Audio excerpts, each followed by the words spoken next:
Hello everyone, આપનું સ્વાગત છે મારી યુટ્યુબ ચેનલ પર। આપણે અભ્યાસ કરી રહ્યા છીએ BSc semester 3 physics paper CC 303, એમાં યુનિટ પહેલું ક્લાસિકલ મિકેનિક્સ, લેક્ચર નંબર 4।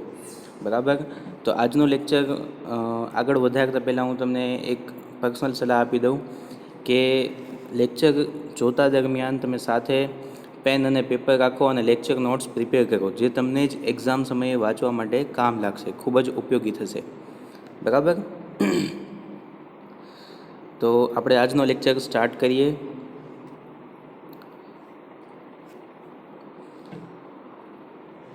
આજના લેક્ચરમાં આપણે જોશું કેન્દ્રીય બળ ક્ષેત્રમાં ગતિ કરતા કણના ગુણધર્મો। બરાબર, એટલે કે ક્વેશ્ચન છે મોસ્ટ આઈએમપી છે અને આ ક્વેશ્ચનમાંથી ઘણી રીતે ક્વેશ્ચન ફાઇનલ એક્ઝામમાં પૂછાઈ શકાય છે। બરાબર, તો કેન્દ્રીય બળ ક્ષેત્રમાં ગતિ કરતા કણના ગુણધર્મો। તો કેન્દ્રીય બળ ક્ષેત્રમાં ગતિ કરતા કણના 3 ગુણધર્મો છે જે આપણા અભ્યાસક્રમમાં આવે છે। બરાબર, તો કેન્દ્રીય બળ ક્ષેત્રમાં ગતિ કરતા કણનું કોણીય વેગમાન અચળ હોય છે। આ એનું પહેલું ગુણધર્મ। કોણીય વેગમાન કેપિટલ L અચળ હોય છે।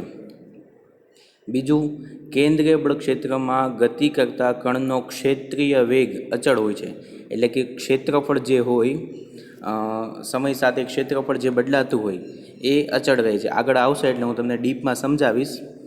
ત્રીજું, કેન્દ્રીય બળ ક્ષેત્રમાં ગતિ કરતા કણની કુલ ઉર્જા અચળ હોય છે। બરાબર, તો સૌથી પહેલાં તો ક્વેશ્ચન એવો થાય કે કેન્દ્રીય બળ ક્ષેત્ર એટલે શું? બરાબર, તો બળ ક્ષેત્ર એટલે કે એવું ક્ષેત્ર કે જ્યાં બળ લાગતું હોય એને આપણે બળ ક્ષેત્ર કહીએ। બરાબર, અને કેન્દ્રીય બળ ક્ષેત્ર એટલે કે એવું ક્ષેત્ર કે જ્યાં બળ જે છે એ કેન્દ્ર તરફ લાગે।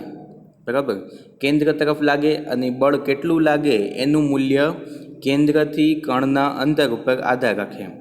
સમજાવવા માટે તમને એક એક્ઝામ્પલ આપું। આપણું સૂર્યમંડળ જે છે, બરાબર, આપણા સૂર્યમંડળમાં સૂર્ય જે છે એ કેન્દ્રમાં છે અને બધા જ જે ગ્રહો છે, ઉપગ્રહો છે, બરાબર, પ્લેનેટ્સ અને સેટેલાઇટ્સ છે, એ બધાય સૂર્યની આજુબાજુ મોશન કરે છે। બરાબર, જે સેટેલાઇટ્સ જે છે, આપણા ઉપગ્રહો છે, ચંદ્ર છે, એ પૃથ્વીની આજુબાજુ ભ્રમણ કરે છે અને પૃથ્વી જે છે એ સૂર્યની આજુબાજુ ભ્રમણ કરે છે। બરાબર, તો સેન્ટર કયું થયું? કેન્દ્ર કયું થયું? સૂર્ય। હવે પૃથ્વી ઉપર બળ લાગે છે તો એ કયું બળ લાગે છે? સેન્ટ્રલ ફોર્સ ફિલ્ડ છે। બરાબર, કેમ કે પૃથ્વી જે છે એ કેન્દ્ર તરફ બળ લાગે છે, એટલે એને પૃથ્વી ઉપર જે સૂર્ય દ્વારા બળ લાગે છે એને કહેવાય કેન્દ્રીય બળ ક્ષેત્ર।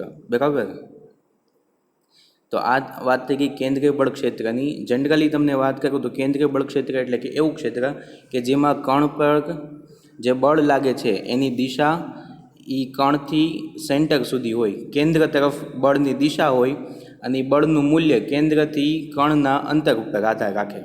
બરાબર, જેમ કે પૃથ્વી છે તો પૃથ્વી ઉપર જેટલું બળ લાગતું હશે એટલું બુધ ઉપર નહીં લાગતું હોય, કેમ કે બુધ છે એ નજીક છે એટલે એની ઉપર બળ વધારે લાગશે।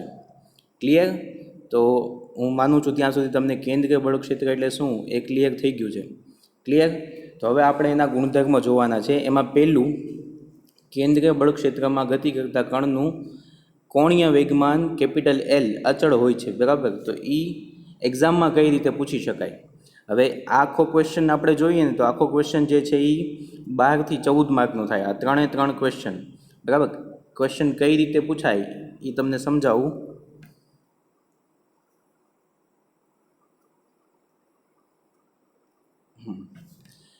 એક્ઝામમાં કઈ રીતે ક્વેશ્ચન પૂછાય? તો એક્ઝામમાં એ રીતે ક્વેશ્ચન પૂછાય કે સાબિત કરો કે કેન્દ્રીય બળ ક્ષેત્રમાં ગતિ કરતા કણનું કોણીય વેગમાન કેપિટલ L અચળ હોય છે।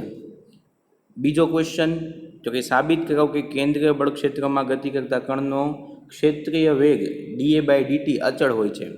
અને ત્રીજો ક્વેશ્ચન, સાબિત કરો કે કેન્દ્રીય બળ ક્ષેત્રમાં ગતિ કરતા કણની કુલ ઉર્જા કેપિટલ E અચળ હોય છે। બરાબર, તો આ રીતે ક્વેશ્ચન પૂછી શકાય છે। આ ત્રણેય ક્વેશ્ચન જો એક સાથે પૂછે તો 12 થી 14 માર્કમાં પૂછી શકાય એક્ઝામમાં, અને ઇન્ડિવિજ્યુઅલ પૂછે। ક્વેશ્ચન 1 અને ક્વેશ્ચન 2 એ બે ભેગા કરીને પૂછે। બંને નાના ક્વેશ્ચન છે, જો એ બંને ભેગા કરીને પૂછવામાં આવે તો એ 7 માર્કમાં પૂછી શકાય, અને ક્વેશ્ચન 3 જે છે એ એકલો 7 માર્કમાં પૂછી શકાય। બરાબર, તો કમ્બાઈન ભેગા પૂછાય તો 12 થી 14 માર્કમાં, ક્વેશ્ચન 1 અને 2 બંને પૂછાય તો 7 માર્કમાં પૂછી શકાય, અને ક્વેશ્ચન 3 જે છે એ ઇન્ડિવિડ્યુઅલી 7 માર્કમાં પૂછી શકાય.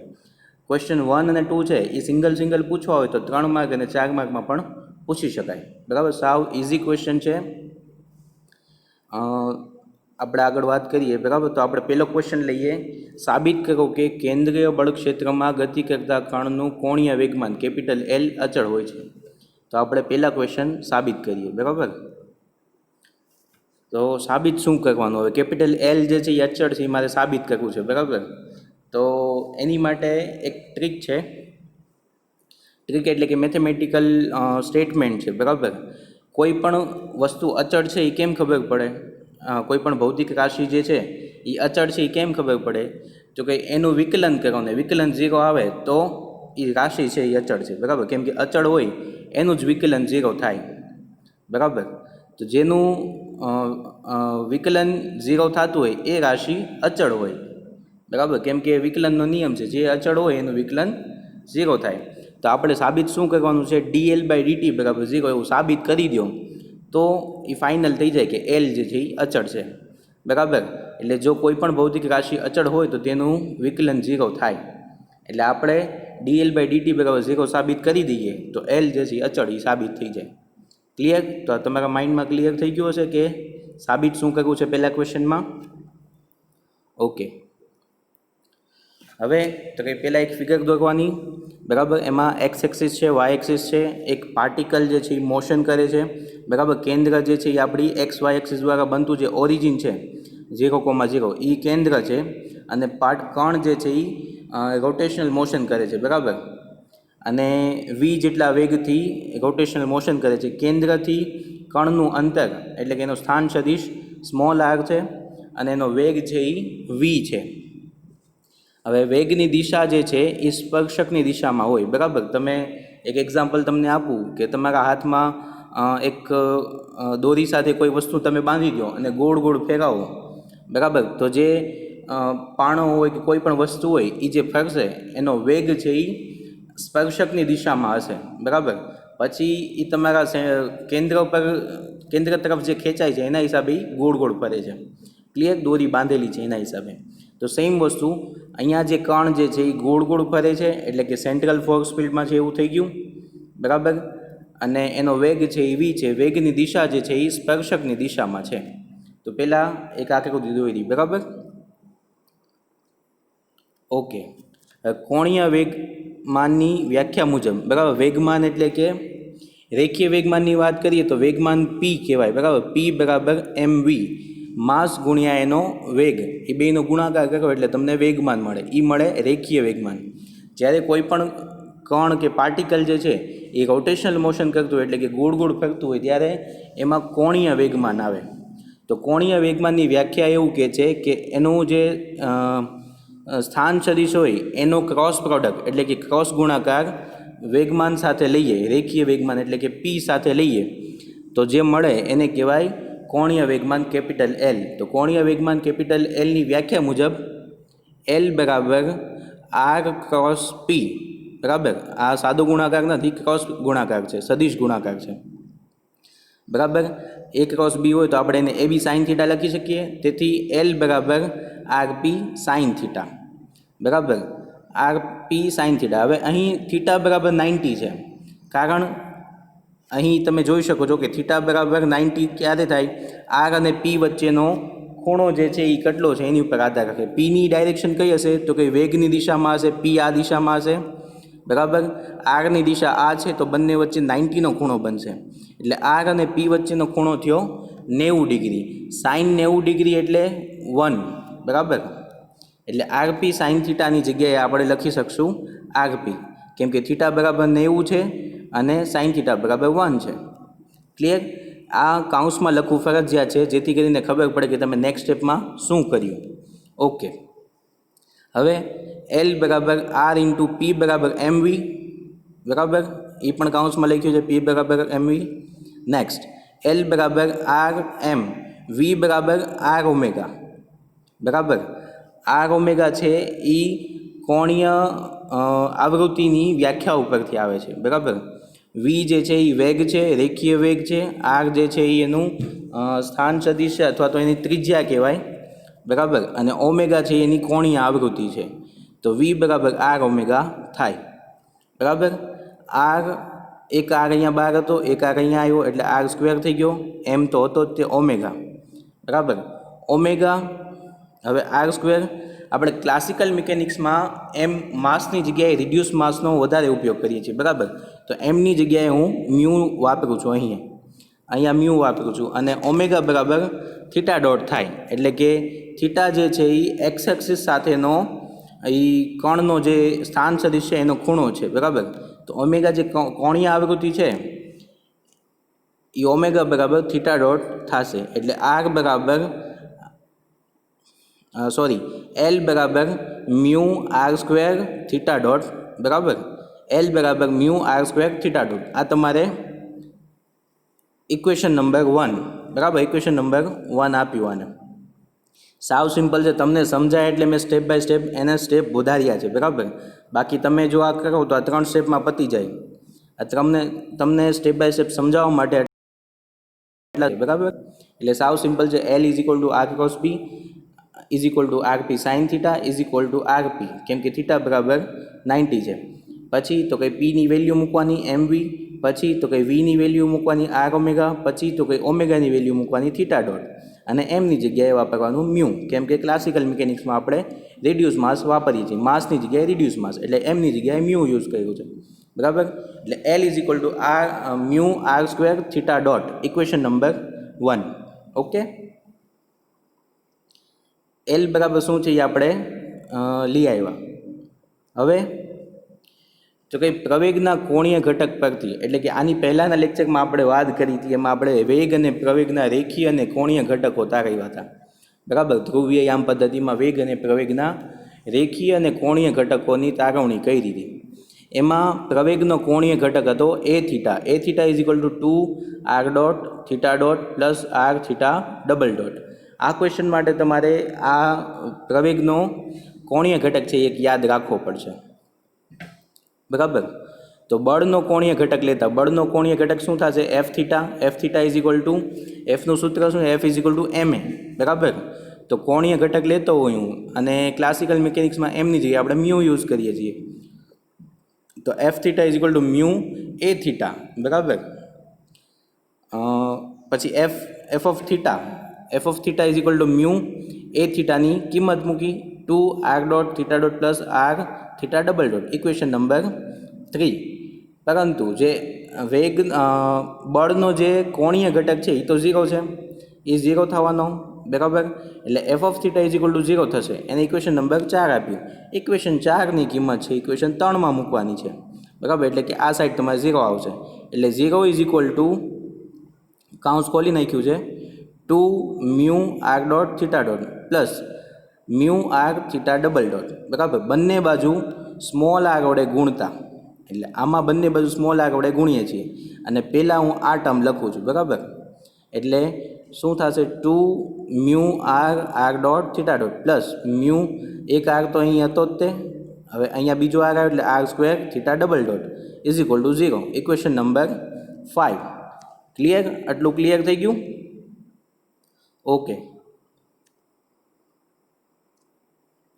હવે મારે આનું વિકલન ગોતવું છે, બરાબર. મ્યુ આર સ્ક્વેર થીટા ડોટનું વિકલન ગોતવું છે, એટલે હું એનું વિકલન ગોતું છું, બરાબર, ટીની સાપેક્ષે. એટલે D by DT of mu R square theta dot, બરાબર, ઇઝ ઇક્વલ ટુ, હવે અહીંયા બે ચલ રાશિ છે, એક આર અને એક થીટા ડોટ, બરાબર. અને આરમાં પાછો આર સ્ક્વેર છે, એટલે ત્યાં શું થશે? ગુણાકારનો નિયમ તો લાગશે જ, તે પાછો સાંકળનો નિયમ પણ લાગશે, ચેઇન રૂલ, બરાબર. આર સ્ક્વેર છે એટલે કે પહેલાં ઘાત છે તો ઘાતનું વિકલન થશે, એ બગડો આગળ આવશે, પછી આરનું વિકલન થશે, બરાબર. પહેલાં ઘાતનું વિકલન, પછી જે મૂળ રાશિ હોય એનું વિકલન, બરાબર. તો પહેલાં આ બે વચ્ચે ગુણાકારનો નિયમ લાગશે. મ્યુ જે છે એ તો માસ છે એટલે અચળ છે, એટલે એ બહાર આવી જશે, બરાબર. એટલે ટીની સાપેક્ષે વિકલન કરતા હોય તો મ્યુ અચળ છે એ બહાર આવી જશે. થીટા ડોટ છે એને હમણાં સાઈડમાં રાખીએ. D by DT of R square એનું વિકલન વત્તા મ્યુ અચળ, હવે આર સ્ક્વેરને બહાર રાખીએ, થીટા ડોટનું વિકલન કરીએ, તો આ થયું ગુણાકારનો નિયમ વિકલન માટે. ઓકે. હવે તો કંઈ મ્યુ થીટા ડોટ આર સ્ક્વેરનું વિકલન શું થશે? જે ઘાત હોય એ ઘાત આગળ આવી જશે અને એક ઘાત ઓછી થશે, બરાબર. તો ઘાત છે એ કેટલી છે? 2 છે, એટલે 2 આગળ આવશે આર. હવે 2 ઘાતમાંથી એક ઘાત ઓછી થઈ ગઈ એટલે r⁻1 થઈ ગયું, બરાબર. ઇન્ટુ પાછું આરનું વિકલન તો બાકી જ તે, એટલે આર થીટા ડોટ, બરાબર. આટલું ક્લિયર થયું તમને આનું વિકલન કર્યું એ? Okay. Plus mu R square theta dot હતું એનું ફરીથી ટાઈમની સાપેક્ષે વિકલન લઉં તો 1 ડોટ હતા એના 2 ડોટ થશે, એટલે mu R square theta double dot. Okay. તો આ ઇક્વેશન ઉપરથી તમે કહી શકો, બરાબર, કે ભાઈ d/dt of mu R square theta dot, એટલે કે આનું તમે વિકલન કરો સમયની સાપેક્ષે તો તમને શું મળશે?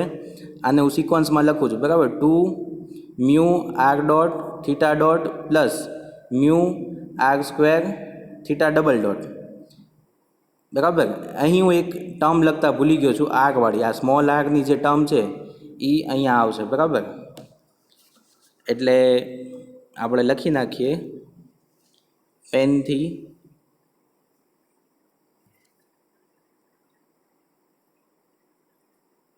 બરાબર. આને small R d/dt of mu R square theta dot is equal to 2 mu R dot અને થીટા ડોટનો સ્ક્વેર, બરાબર. આને સ્મોલ આર ગણજો અત્યારે. ઓકે. તો 2 mu R dot theta dot plus mu R square theta double dot is equal to equation number 6, બરાબર. સમીકરણ 6ની કિંમત સમીકરણ 5માં મૂકતા, એટલે સમીકરણ 6 તમને સમજાણું, બરાબર. આ કયું છે? સમીકરણ 5માં આપણે જે અહીંયા લખ્યું છે, બરાબર, એ જ ટર્મ છે. 2 mu R dot theta dot plus mu R square theta double dot is equal to 0. તો આની જગ્યાએ શું મૂકી શકું હું? આખી ટર્મની જગ્યાએ d/dt of mu R square theta dot આટલું મૂકી શકું. એટલે સમીકરણ 6ની કિંમત અહીંયા મૂકીએ છીએ આપણે, બરાબર. એટલે શું થશે? d/dt of mu R square theta dot is equal to 0. હવે mu R square theta dot બરાબર તો એલ છે, તો એની જગ્યાએ એલ મૂકી શકું. અહીંયા મારે કાઉન્સમાં લખવું પડશે, શું લખવું પડશે? કારણ કે એલ બરાબર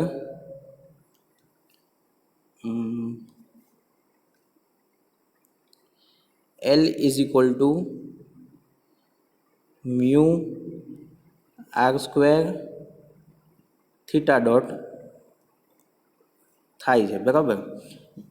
કારણ કે એલ બરાબર mu R square theta dot થાય છે, એટલે તો કે d/dt of L is equal to 0 થાય. હવે d/dt ઓફ એલ 0 થયું, મતલબ એલ જે છે એ અચળ છે. આથી આપણે કહી શકીએ, આથી સાબિત થાય છે કે કેન્દ્રીય બળ ક્ષેત્રમાં ગતિ કરતા પદાર્થ માટે કોણીય વેગમાન કેપિટલ એલ અચળ હોય છે, બરાબર. તો આપણે આ સાબિત કરી દીધું, બરાબર. તો તમે લેક્ચર નોટ જે લખી હોય એમાં આ જેટલું મેં હમણાં બ્લુ પેનથી લખ્યું હતું એ નોટ કરજો ખાસ. ઓકે. તો એક ક્વેશ્ચન કમ્પ્લીટ. 3 એના ગુણધર્મો હતા કયા કયા? પહેલું તો કે કેન્દ્રીય બળ ક્ષેત્રમાં ગતિ કરતા પદાર્થ માટે કોણીય વેગમાન અચળ હોય છે. બીજું ક્ષેત્રીય વેગ અચળ હોય છે. અને ત્રીજું કુલ ઉર્જા કેપિટલ ઈ અચળ હોય છે, બરાબર. તો આપણે એક ક્વેશ્ચન કમ્પ્લીટ કર્યો કે ભાઈ કેન્દ્રીય બળ ક્ષેત્રમાં ગતિ કરતા કણનું કોણીય વેગમાન કેપિટલ એલ અચળ હોય છે. ક્લિયર છે? સાવ સિમ્પલ. અત્યારે હું તમને સમજાવું છું એટલે તમને લાંબુ લાગશે, પણ તમે લેક્ચર નોટ બનાવશો એટલે આ લગભગ એક પેજ અને એક અડધું પેજમાં પતી જશે, બરાબર. અને જાતે પ્રેક્ટિસ કરશો એટલે તમને મોઢે આવડવા માંડશે આ બધું. ઓકે. તો હવે નેક્સ્ટ ક્વેશ્ચન. સાબિત કરો કે કેન્દ્રીય બળ ક્ષેત્રમાં ગતિ કરતા કણનો ક્ષેત્રીય વેગ અચળ હોય છે. હવે ક્ષેત્રીય વેગ એટલે શું? આ ક્વેશ્ચન બીજી રીતે એમ પણ પૂછાય કે d/dt ઇઝ ઇક્વલ ટુ અચળ સાબિત કરો, બરાબર. તો બંને એક જ ક્વેશ્ચન છે. da/dt એટલે કે ક્ષેત્રીય વેગ એની અચળ છે એવું સાબિત કરવાનું છે. ક્ષેત્રીય વેગ એટલે શું એ પહેલાં તમને કહી દઉં. અહીંયા એક કાર્ટેશિયન યામ પદ્ધતિ દોરેલી છે, બરાબર. અહીંયા એક્સ એક્સિસ છે, અહીંયા વાય એક્સિસ છે. એક પાર્ટિકલ જે છે બી એના યામ છે r, થીટા જે આર જે છે એનું સ્થાન સદિશ છે ઓરિજિનથી, થીટા જે છે એ એક્સ એક્સિસ સાથેનો ખૂણો છે એટલે એના યામ થશે આર કોમા થીટા, બરાબર. એ કણ બી પોઈન્ટ પાસેથી ગતિ કરતો કરતો એ પોઈન્ટ પાસે આવે છે. આ કેન્દ્રીય બળ ક્ષેત્રમાં જ છે અને આવી રીતના રોટેશનલ મોશન કરે છે, બરાબર. અને બી પોઈન્ટથી એ પોઈન્ટ પાસે આવ્યો, બરાબર. એટલે અહીંયાનું ડી થીટા જેટલું અંતર એને કાપ્યું, બરાબર. એટલે અહીંયા એના એ પોઈન્ટ પાસે એના યામ થશે આર જે છે એ તો એની ત્રિજ્યા છે એટલે એ તો કોન્સ્ટન્ટ જ રહેશે, બરાબર. R comma theta plus D theta થશે, બરાબર. તો ક્ષેત્રીય વેગ એટલે શું? તો આ જે ક્ષેત્રફળ આની દ્વારા રચાય છે, અહીંયા એક ત્રિકોણ બનશે ઓ એ બી, બરાબર. આ જે ત્રિકોણ છે એનું ક્ષેત્રફળ ધારો કે કેપિટલ એ હોય, બરાબર.